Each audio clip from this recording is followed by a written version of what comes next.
बिस्मिल्लाहिर्रहमानिर्रहीम अल्लाहुम्मा सल्लि अला मुहम्मदिन व अला आलि मुहम्मदिन कमा सल्लैता अला इब्राहीम व अला आलि इब्राहीम इन्नका हमीदुम मजीद अल्लाहुम्मा बारिक अला मुहम्मदिन व अला आलि मुहम्मदिन कमा बारकता अला इब्राहीम व अला आलि इब्राहीम इन्नका हमीदुम मजीद। सीरतुन नबीना દર્શમાં આપણે ચાલી રહ્યા છીએ। આજે ઇન્શાલ્લાહ સાંભળશું મધની મક્ખીની કારીગરી અને હજરત સુલેમાન અને સબાની મહારાણી। ચાલો આગળ વધીએ। नहमदु सल्ली अला रसूल करीम अम्माबाद बिस्मिल्लाहिर्रहमानिर्रहीम। सारांश के अल्लाहनी आकाशी किताब कुरान करीमમાં ફક્ત નમાઝ, રોઝા અને દીનો ઈમાનના જ ઇલ્મોનું બયાન નથી, બલકે દુનિયાના બેશુમાર ઇલ્મોનું પણ એમાં બયાન થયેલું છે। એમાં ઇલ્મે જનીનની સાથે ઇલ્મે હયાવાનાત એટલે પ્રાણીશાસ્ત્રનું બયાન પણ મોજૂદ છે, જેમાં હાથી, ઊંટ, ઘોડા, ગધેડા, ખચ્ચર, ગાય, ઘેટા, કૂતરા, સિંહથી લઈને કરોડિયા, માખી, મચ્છર, કીડી વગેરેનો સમાવેશ છે। કુરાનમાં મધની મક્ખીને લાગતું બયાન તમે વાંચેલું હશે। અચ્છા, સાંભળીએ। અલ્લાહના પવિત્ર કલામ કુરાને દર્શાવેલું મધની માખીને લાગતું વિજ્ઞાન પણ જાણવા જેવું છે। આમ જુઓ તો મધની માખીની હૈસિયત શું? એક નાનું નજીવું જીવડું હોય છે। ચૂટકીમાં લઈને મસળી નાખો તો ખતમ, પણ અલ્લાહ તાલાએ આ નાનકડી મક્ખીના ટચુકડા વજૂદમાં મીઠાઈ બનાવવાની એવી અજીબો ગરીબ ફેક્ટરી ગોઠવી દીધી છે કે ફૂલોમાંથી ચૂસેલા રસ તેના પેટમાં જઈને મીઠું પાણી બની જાય છે। જાણે કે તેનું પેટ મીઠાઈના માટલા જેવું છે। એમાંથી નીકળતો રસ એટલો સ્વાદિષ્ટ હોય છે કે માણસ આંગળો ચાટતો રહી જાય। આ રસ ગણકારી એટલો કે મોઢામાં મોંઘું ટોનિક પણ એની આગળ કશી વિસાતમાં નહીં।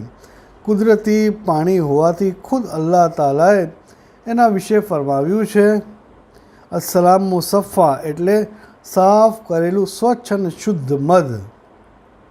પછી ફરમાયું ફીહે શિફાઉલ લિન્નાસ, એમાં લોકો માટે શિફા અને તંદુરસ્તીના ગુણો ભરી દીધેલા છે। મધની માખીની ખાસ ખૂબી આ છે કે અલ્લાહ તાલાએ પોતે એને અવફાના શબ્દથી સંબોધન કરી આ રીતે વ અવહા રબ્બુકા ઇલ્લન નહલે એટલે આકાશી વહી મોકલાવી તમારા પાલનહારે મધની માખી તરફ। અહીં અવહા શબ્દના એવા અર્થ છે કે અલ્લાહ તાલાએ સીધી રીતે મધમાખીના દિલમાં આવતને નાખી દીધી, અથવા સીધી રીતે તેનો હુકમ ફરમાવી દો કે તારે આ કામગીરી બજાવવાની છે। અવહાના શબ્દથી મધમાખીને 3 વાતોનો હુકમ ફરમાવી દીધો।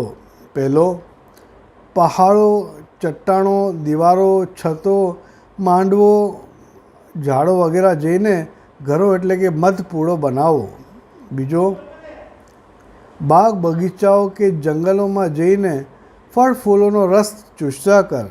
અને ત્રીજો, જે રસ્તેથી પહાડો, જંગલો, વગડાઓમાં દૂર સુધી ચાલી જાય એ જ રસ્તેથી પોતાના ઘરે પાછી આવી જા। આ 3 વસ્તુ અલ્લાહે ફરમાવી દીધી। એ 3 વસ્તુ આપણે સાંભળી। ચાલો આગળ સાંભળીએ। આપણે જોઈએ છીએ કે મધની માખીની આજે પણ અલ્લાહે આપેલા આ હુકમ પર ચુસ્તપણે અમલ કરે છે। એને પહાડો, ચટ્ટાણો, ઝાડો, દીવારો, મધપૂડો બનાવવાની કારીગરી કોણે શીખવી? ફળ ફૂલોનો રસ ચૂસીને મધ બનાવવાની કળા સાયન્સના કયા ટીચરે તેને શીખડાવી? ગમે તેટલી દૂર નીકળી જાય તોય તે છતાં તે જ રસ્તેથી પાછા વળવાની બુદ્ધિ તેને કોણે આપી?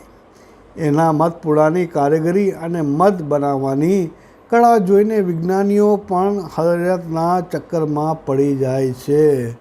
અલ્લાહ તાલાએ કઈ અજીબ અને કેવી વસ્તુ સંભળાવી છે, શીખડાવી છે, આપણે સાંભળીએ। ચલો આગળ વધીએ। હઝરત સુલેમાન અને સબા મહારાણીનું વાક્યો।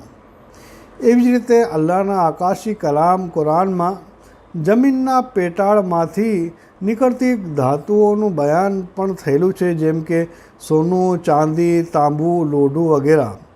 સૂરે સબામાં છે કે અલ્લાહ તાલાએ પોતાના પૈગંબર હઝરત દાઉદ અલૈહિસ્સલામના હાથમાં લોઢાને મીણ જેવું નરમ બનાવી દીધું, તેથી જેની તેઓ અલ્લાહના કલાની દોરવણી મુજબ લડાઈનો પોશાક એટલે કે બખ્તરો બનાવીને પોતાનું ગુજરાન કરતા હતા. આ કળા અલ્લાહ તાલાએ પોતે તેમને શીખવી હતી. એવી જ રીતે અલ્લાહ તાલાએ વહાણ બનાવવાની કળા પોતાના પૈગંબર હઝરત નૂહ અલૈહિસ્સલામને શીખવાડી હતી. હે નૂહ, તું એક વહાણ બનાવ અમારી આંખો સામે અને અમારી દોરવણી મુજબ. સૂરે નહલ પારામાં 14માં છે અને સૂરે હૂદના પારામાં છે. અને હવે સૂરે સબામાં ચાલી રહ્યા છીએ. સૂરે સબામાં અલ્લાહના પૈગંબર હઝરત સુલેમાન સલામની બાદશાહીનું બયાન વાંચશો તો માલુમ પડશે કે અલ્લાહ તાલાએ તેમના માટે જમીનમાંથી પીગળેલા તાંબાનો ઝર્રો વહેતો કરી દીધો, જેનાથી તેમના નિષ્ણાંત કારીગરો તરહ તરહની અજાયબી ભરેલી વસ્તુઓ બનાવતા હતા. કારીગરોમાં ઇન્સાનો ઉપરાંત જિન્નાતની કોમના કારીગરો પણ દરબારમાં હાથ બાંધીને હઝરત સુલેમાનના હુકમની રાહ જોયા કરતા હતા. હઝરત સુલેમાન અલૈહિસ્સલામ માટે દરબારી ઇન્જિનિયરો હતા એ વખતે એરોપ્લેન જેવા એક આલિશાન તખત બનાવ્યો હતો. આ શાહી તખત કે વિમાનમાં બિરાજમાન થઈને હઝરત સુલેમાન અલૈહિસ્સલામ પોતાના દરબારીઓ કે લશ્કરી જવાનો સાથે હવામાં ઉડવાની સહેલ માણતા હતા અને સાથે ઇસ્લામની તબલીગનું કામ પણ કરતા હતા. વાયુ એટલે પવનને અલ્લાહ તાલાએ હઝરત સુલેમાનના તાબે આપી દીધો હતો.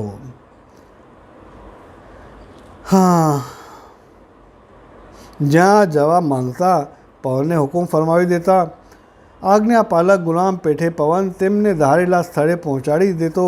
સૂરે સબામાં છે કે હઝરત સુલેમાનની સવારીની મંજિલ 1 મહિનાના વિસ્તાર જેટલી હતી અને સાંજની મંજિલ 1 મહિનાની વિસ્તાર જેટલી હતી. એનો અર્થ થયો કે હઝરત સુલેમાન અલૈહિસ્સલામનો શાહી તખ્ત ફક્ત એક જ દિવસમાં 2 મહિનાનો રસ્તો કાપી લેતો હતો. હવામાં ઉડતી વેળા તખતની જે કેટલી ઝડપ હશે તેનું અનુમાન કરી શકીએ છીએ આપણે. સૂરે સબામાં આ વાતનો પણ ઉલ્લેખ છે કે જિન્નાતની કોમમાંથી કેટલાક મરજીવો સમુદ્રમાં ડૂબકી મારીને તળિયેથી મૂલ્યવાન મોતીઓ કાઢી લાવતા હતા. બાંધકામમાં કળાના નિષ્ણાંતો હઝરત સુલેમાન માટે મસ્જિદો, કિલ્લાઓ અને મહેલો બનાવતા હતા. આ કારીગરોએ હઝરત સુલેમાન માટે એક આલિશાન શીશ મહેલ બનાવ્યો હતો. તેના ચોકમાં પારદર્શક કાચની એવી અદ્ભુત કારીગરી કરી હતી કે જોનારને એમ જ લાગતું કે પાણી નહેરમાં ખળખળ વહેતું તીતરું પાણી લહેરીએ જઈ રહ્યું છે. મુલ્કે સબાની સૂર્યપૂજક મહારાણી બિલકિસ પોતાના લશ્કર અને સાથે મુસલમાન બનવા માટે હાજર થઈ તો હઝરત સુલેમાને તેને ફરમાયું કે શીશ મહેલમાં પ્રવેશીને અમારા દરબારમાં આવી જાઓ. હુકમના પાલમના મહારાણી જ્યારે મહેલના એક ચોક પાસે પહોંચી તો જોયું કે નહેરમાં ખળખળ પાણી વહી રહ્યું છે.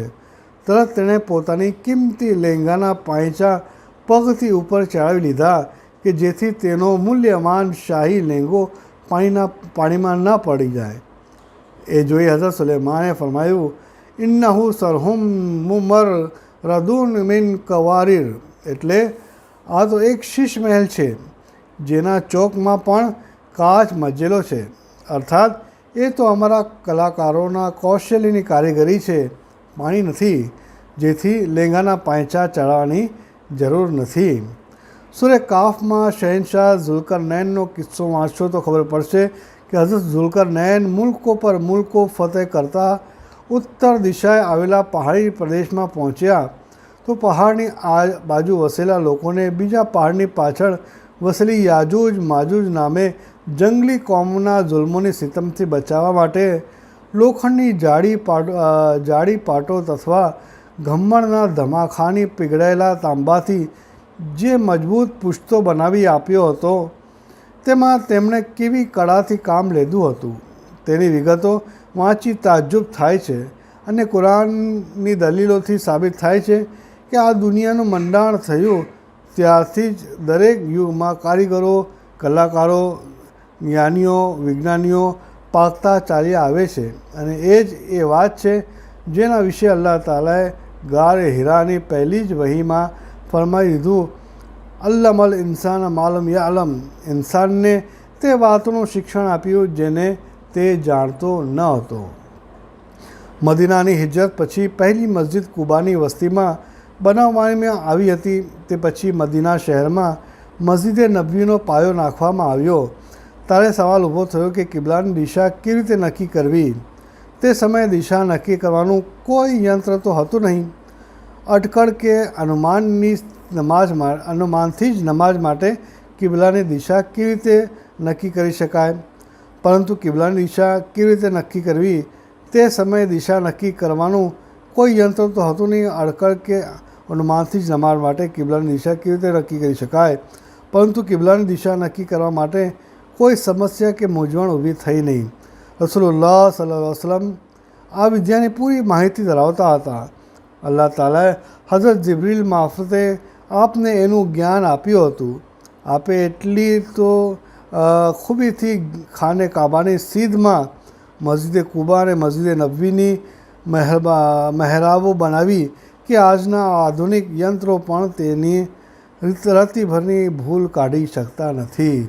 અલ્લાહ તાલા આપણાને પણ શીખવાની, સમજવાની તૌફીક અતા ફરમાવે અને જે આપણે સમજીએ છીએ, જે સાંભળીએ છીએ એના જેટલા આપણા જેટલા ઈમાનવાળા ભાઈ છે અને ગેરઈમાનવાળા ભાઈ છે અને જે શીખવાની નિયત રાખે બધા સુધી આપણે પહોંચવાની તૌફીક અતા ફરમાવે.